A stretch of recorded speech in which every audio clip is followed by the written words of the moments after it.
In today's Farm Report, all of us walk on it during some part of our day, but many of us don't really know the extent of how soils contribute to the products we use every day.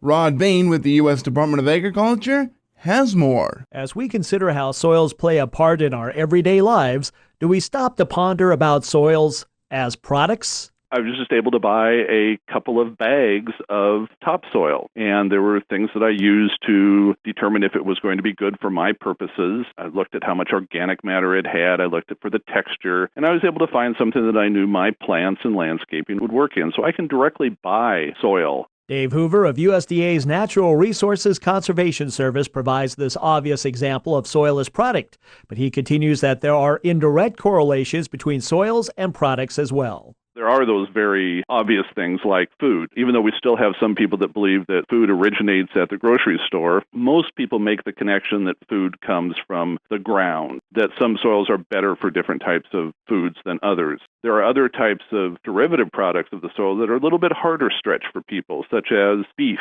They know that they also buy beef in the grocery store, and they know that beef comes from cattle. But then to make the further progress and say, well, the cattle need to eat grass or feed in order to grow, and then that grass grows on the soil and is dependent upon the soil resource to produce. Soils also produce needed products, such as fiber for clothing and wood for building and fuel. Yet Hoover says we sometimes do not connect soil with other items we need.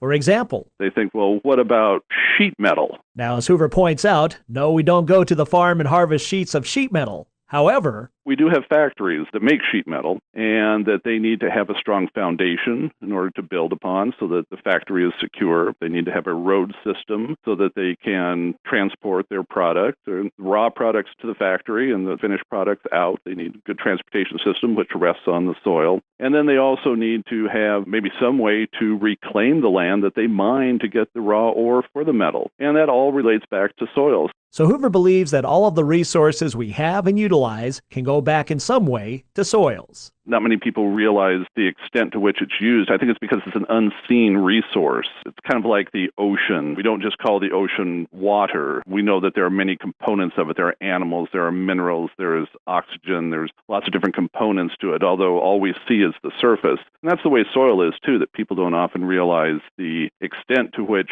that resource goes down from the very superficial things that we notice every day. I'm Rod Bain reporting for the U.S. Department of Agriculture in Washington, D.C.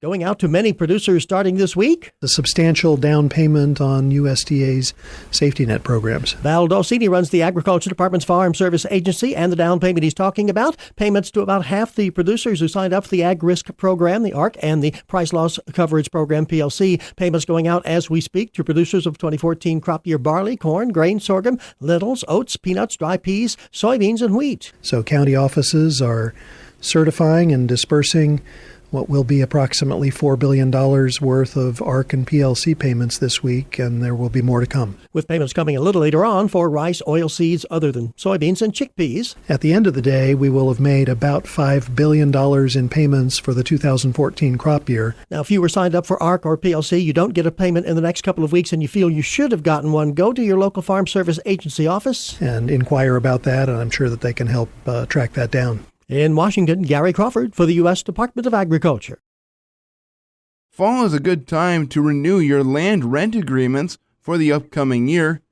Dan Martins with the University of Minnesota Extension Service Office shares some workshops that'll be going on to talk about this very important topic. U of M Extension regional extension educators working with farm financial management issues will be offering workshops again this fall on the topic of land rent. News releases are starting to circulate about these workshops with the title, What is a Fair Farmland Rental Agreement? Negotiating a fair rental agreement that satisfies the landowner and renter can be a challenge. In these rent workshops, U of M Extension educators will provide examples, fact sheets, and worksheets that can be used to help determine a fair farmland rental rate for both parties. The presenters at the workshops will look at information from the perspective of the owner and the renter.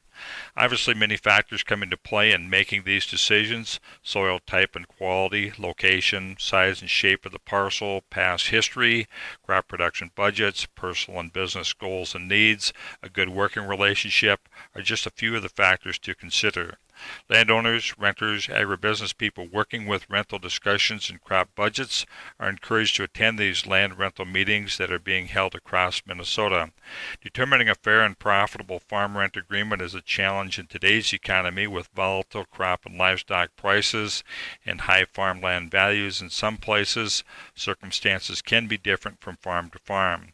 Topics covered at the meeting will include local historic and projected farmland rental rate trends, current farmland values and sales, and a worksheet that will help determine a fair and profitable rental agreement.